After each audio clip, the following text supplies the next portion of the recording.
হাসির রাজা, জ্ঞানের রাজা, রসিক রাজা।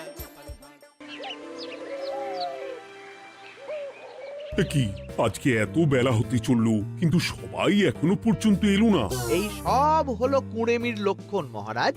আপনি একদিন যারা যারা দেরি করছে তাদের চাপকে দেবেন, তাহলেই সব সিধে হয়ে যাবে। আর বলবেন না মহারাজ, আজকে গিন্নি কাঁচা লঙ্কা দিয়ে কুচো চিংড়ির ঝালটা যা বানিয়েছিল না, খেতে খেতে দেরি হয়ে গেল। গোলগাপ্পি দেওয়ার আর জায়গা পাও না না? বিশ্বাস করুন, সত্যি খুব ভালো রান্না করেছিল গিন্নি, তাই আবার আরেক হাঁড়ি ভাত চড়াতে বললাম। আর সেটা খেয়ে আসতেই তো দেরি হয়ে গেল। আরো এক হাঁড়ি? মহারাজ কিছু মনে করবেন না, এই পাঠশালা বন্ধ করে সব গুছিয়ে তাপে এলাম। সুপ্রভাত মহারাজ। সুপ্রভাত মহারাজ। প্রভাত আজকে আর শুনেই, তোমরা সবাই এত কুঁড়ে হয়ে গেছো যে কি বলবো। মহারাজ, এই কুড়েমির আসল কারণ হচ্ছে চর্বি। কথায় আছে, যত বেশি চর্বি তত তাড়াতাড়ি মরবি। আপনি কি বলতে চাইছেন মন্ত্রী মশাই, যে আমি তাড়াতাড়ি মরে যাব আর আপনি মজা দেখবেন? ঠাকুর ঘরে কে, আমি তো কলা খাইনি ব্যাপার হয়ে গেল। গোপালের একদম মোক্ষম জায়গায় আঘাত লেগেছে, যাকে বলে ওই আঁতে ঘা। তুমি বেশি কথা বলো না বৈদ্য, ছুঁচ করে চালুনির বিচার। হ্যাঁ, বৈদ্য তো দেরি করেই এসেছে। আমার মনে হয় প্রত্যেককে এমন ভাবে প্রশিক্ষণ দেওয়া দরকার যাতে তারা একটু চনমনে হয়ে ওঠে। হ্যাঁ মহারাজ, তাহলে আগামীকাল থেকেই শুরু হোক ব্যায়াম আর অস্ত্র শিক্ষা। হ্যাঁ, কুঁড়ে থাকলে রাজ্যের কোনো বিপদ আপদেই সভাসদেরা কাজে আসবে না। ঠিক বলেছেন মহারাজ। তাহলে আর দেরি কেন, চলো সবাই এখনই আমরা মাঠে যাই। এই তো মহারাজ ভরপেট খেয়ে এলাম, এখনই মাঠে? ওসব অজুহাত দিয়ে লাভ নেই, চলো চলো চলো।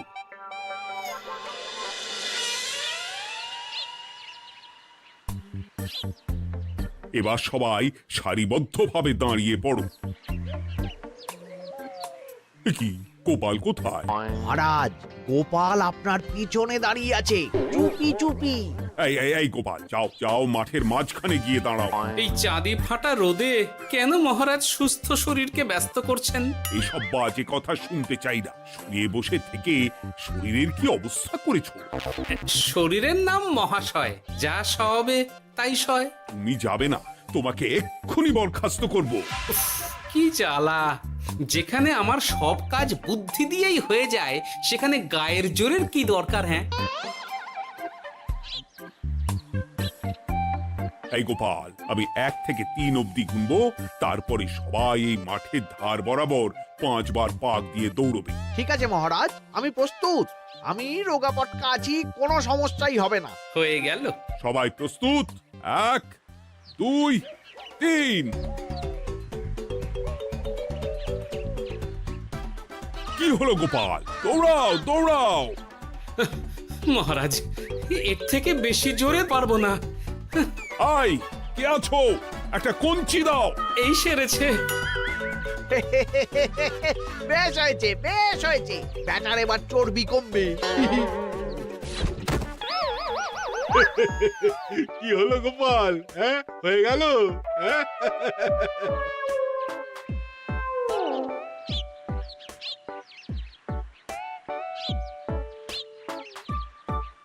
এই গুলটে, উঠি, আমাদের দাদু উল্টে গেছে। হ্যাঁ, তাই তো দেখছি। চল চল গিয়ে দেখি।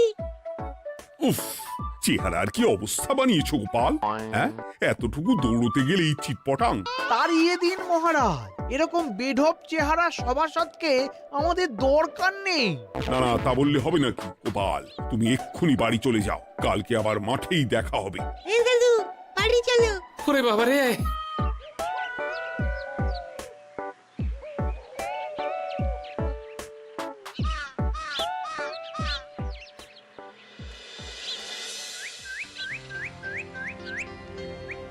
আরে ধুর ছাতার মাথা, তখন থেকে জল খেয়েই চলেছ। কি হয়েছে সেটা বলবে তো?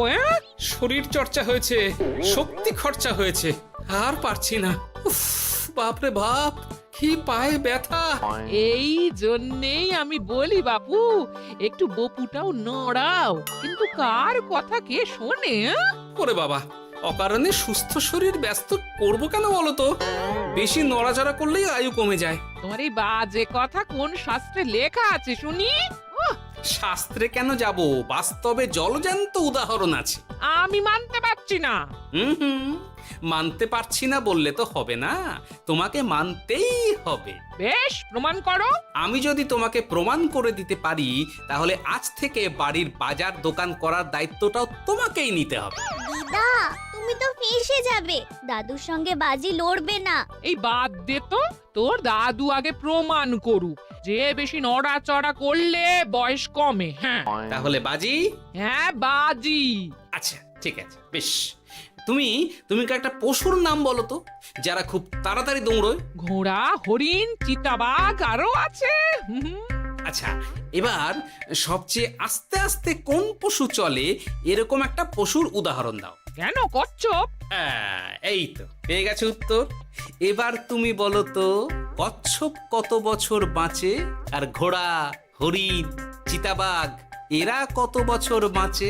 চিতাবাঘ, ঘোড়া কেউই 30 বছরের বেশি বাঁচে না, কিন্তু কচ্ছপ 300 বছরও বেঁচে থাকে। হেরেছে, হেরেছে, আমার বউ হেরেছে। উফ, জীবনের কত বড় চাপ নেমে গেল। হ্যাঁ, এই তুমি আমাকে এভাবে হারালে? তখনই বললাম দাদুর সঙ্গে বাজি লড়তে যেও না। নাও এবার খেলা সামলাও।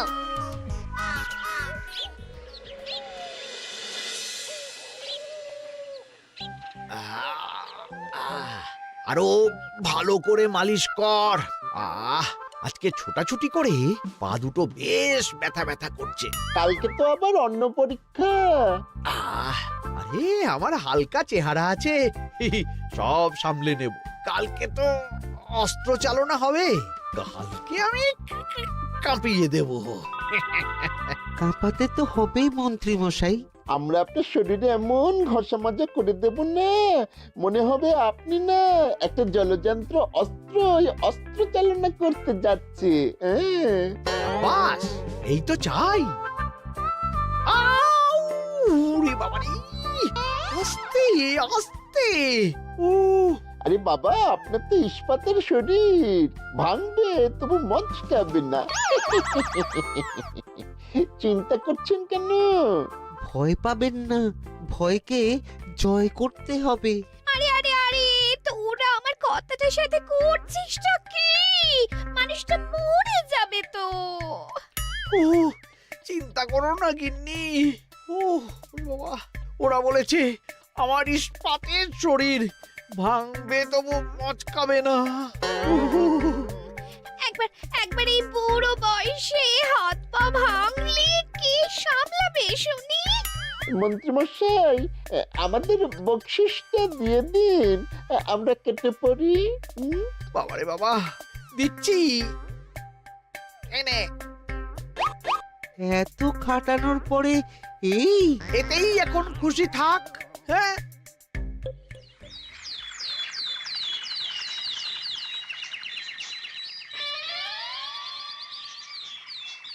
এবার তোমাদের সকলকে অস্ত্র শিক্ষা দেওয়া হবে। উফ, রোজ রোজ কি জ্বালাতনে পড়েছি, বাপরে বাপ।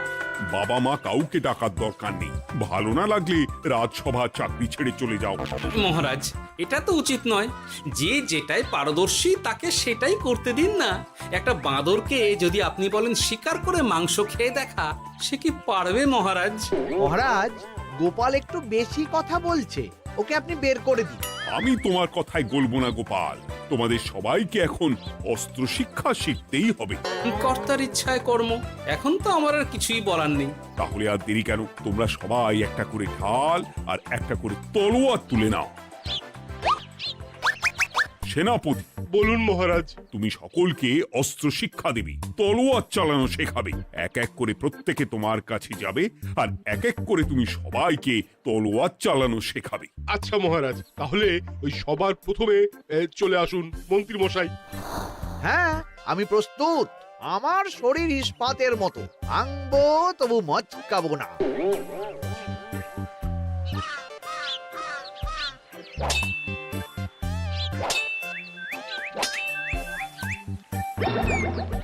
কি কেমন দিলাম? অত সহজ নয় সেনাপতি।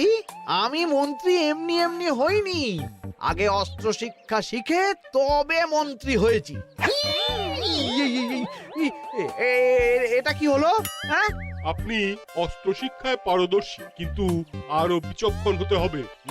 কারণ আজকে এই পাগড়ির জায়গায় আমি যদি তলোয়ার আপনার গলার দিকে চালাতাম, তাহলে কিন্তু আপনার এই ভবলীলা এখানেই সাঙ্গ হয়ে যেত। ঠিক আছে ঠিক আছে, মনে রাখবো।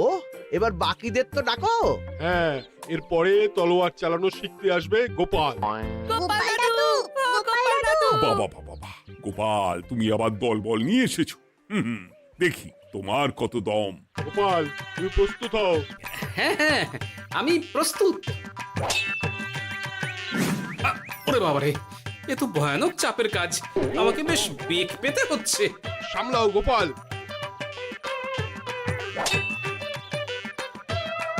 না, আমাকে অন্য রাস্তা দেখতে হবে। সেনাপতি, মহারাজের দিব্যি, তুমি আমার দিকে তলোয়ার ঢাল বাড়াবে না। এই এই, এটা কি হলো? সত্যি তো, এটা কি হলো?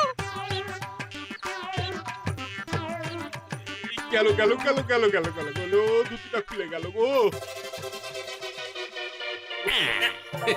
দেব নাকি এবার কুচ করে কেটে? জিতে গেছি, জিতে গেছি। এটা কি হলো? শত্রুপক্ষ কখনো কারো দিব্যি শুনবে না। আর সেনাপতি, তুমি কি ওখানে দাঁড়িয়ে দাঁড়িয়ে মজা দেখছো? আমি কি করব মহারাজ, গোপাল যে আপনার দিব্যি দিয়ে দিল। গোপাল বেটা খুব চালাক। তাহলে এখন উপায়? ওসব গোপাল তোমাকে বোকা বানাবার জন্য করেছে। তুমি ধুতি ঠিক করে আবার লড়াই চালিয়ে যাও। যথাজ্ঞা মহারাজ।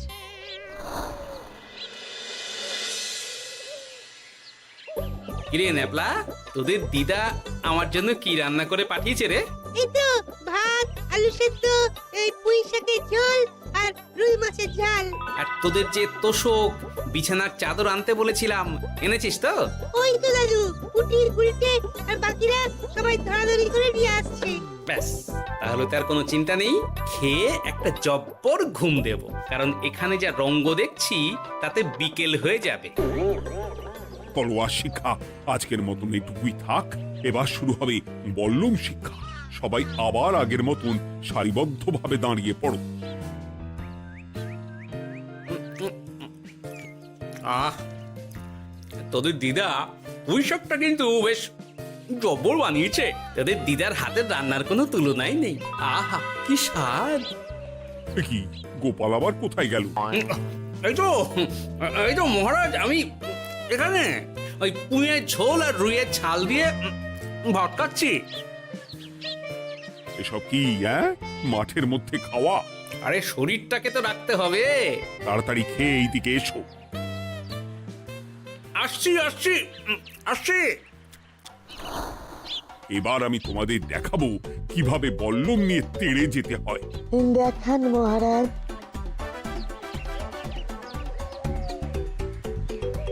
এ তো খুবই সোজা মহারাজ।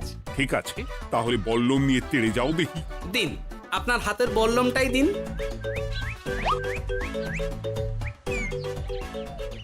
আরে আরে, গোপাল তো মাঠ থেকেই চলে গেল। আমি ডেকে আনছি মহারাজ। আরে আরে, ও গোপাল, গোপাল, মহারাজ ডাকছেন। থামো থামো। মহারাজ বলেছেন বল্লম নিয়ে তেড়ে যেতে। তেড়ে গিয়ে আবার ফিরে আসতে তো উনি বলেননি। আরে, এ তো মহা মুশকিল। উনি এক্ষুনি তোমাকে মাঠে ফিরতে বললেন। সেটা আপনাকে বলতে পারে সেনাপতি, আমাকে তো বলেনি। আমি চললাম।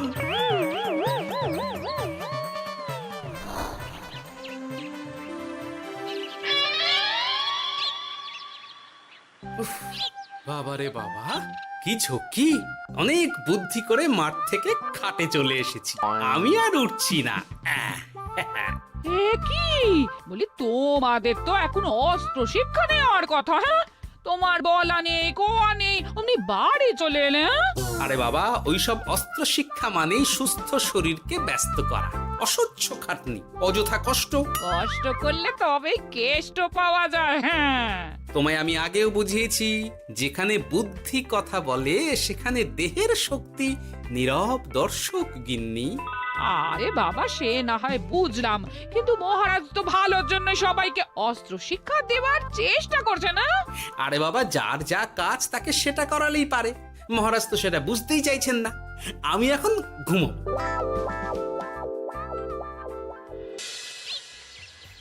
দরজা খোলো গোপাল, দরজা খোলো। গোপাল, গোপাল দরজা খোলো বলছি। ব্যাস হয়ে গেল। একটু শান্তিতে ঘুমাবো তার জো নেই। দরজা খোলো গোপাল।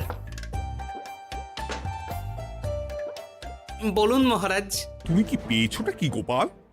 রাজসভায় দেরি করে আসবে, তারপর অস্ত্র শিক্ষার সময় ফাঁকিবাজি দেবে, এভাবে তো আর তোমাকে মনে হচ্ছে রাজসভায় রাখা যাবে না।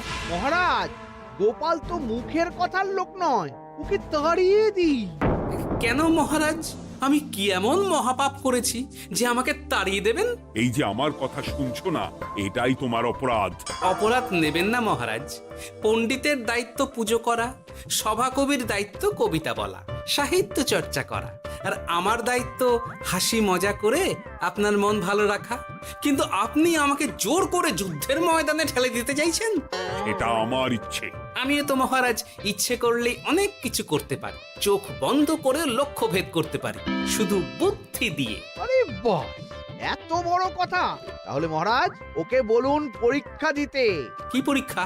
আমি একটা ঘরে বর্ম পরে দাঁড়িয়ে থাকবো। তোমার হাতে অস্ত্র দেব, আমার মাথায় একটা আপেল থাকতে হবে, আর তুমি কিভাবে আমার মাথা থেকে ওই আপেল ফেলতে পারো দেখবো। এ তো খুবই সোজা। কি গোপাল, তাহলে লড়বে নাকি বাজি? হ্যাঁ, লড়তে রাজি আছি। তাহলে আজ রাতেই হয়ে যাক পরীক্ষা। যদি এই পরীক্ষায় উতরে গেলে তো ভালো, নইলে তোমার চাকরিটা গেল। গোপাল, তুমি পারবে তো? সে দেখাই যাবে। আজ রাতে তাহলে রাজবাড়িতে দেখা হচ্ছে। যদি আমি এই পরীক্ষায় বিফল হই, তাহলে আমার চাকরি আপনি কেড়ে নেবেন, আর যদি সফল হই তাহলে মন্ত্রী মশাইকে শাস্তি দেবেন। আমি নিজে সারা কৃষ্ণনগরে নাক্ষত দেব। বেশ, দেখা যাক।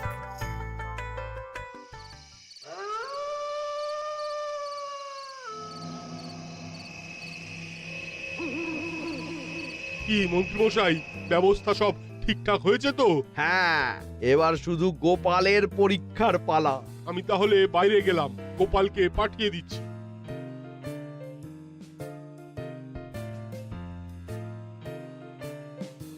এবার যাও গোপাল, ঘরের ভিতরে যাও, দেখি তুমি কি করে মন্ত্রীর মাথা থেকে আপেল ফেলতে পারো।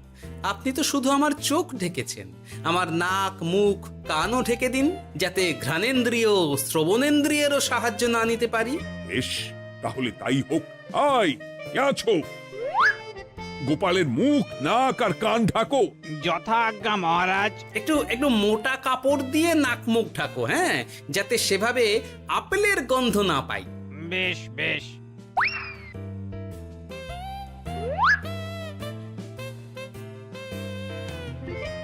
যাও গোপাল। গোপাল, এবার তোমার চাকরি গেল। এবার তুমি কি করবে?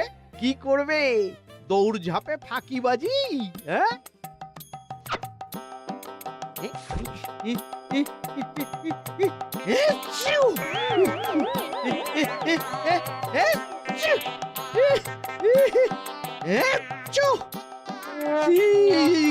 গেল গেল গেল গেল গেল, আপেল পড়ে গেল। আপেল পড়ে গেল? মহারাজ, এর মধ্যেই গোপাল আপেল ফেলে দিয়েছে। ঘরের ভেতরে চলো।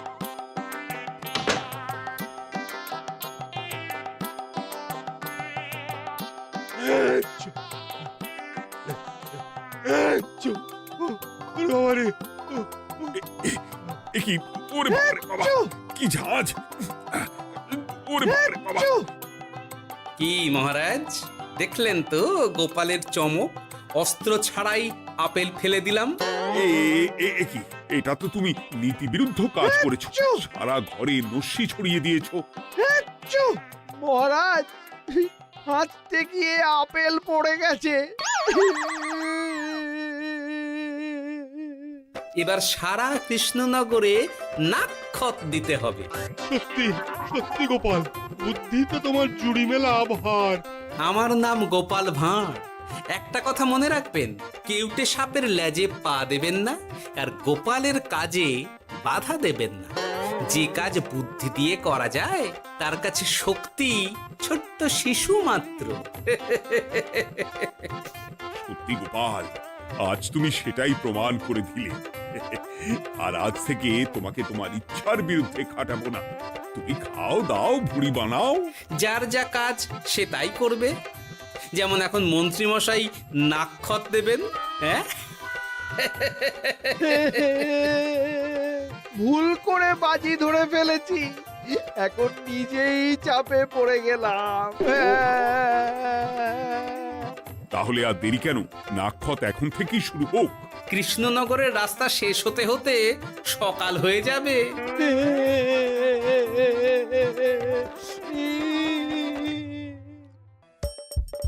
হাসির রাজা, জ্ঞানের রাজা, রসিক রাজা।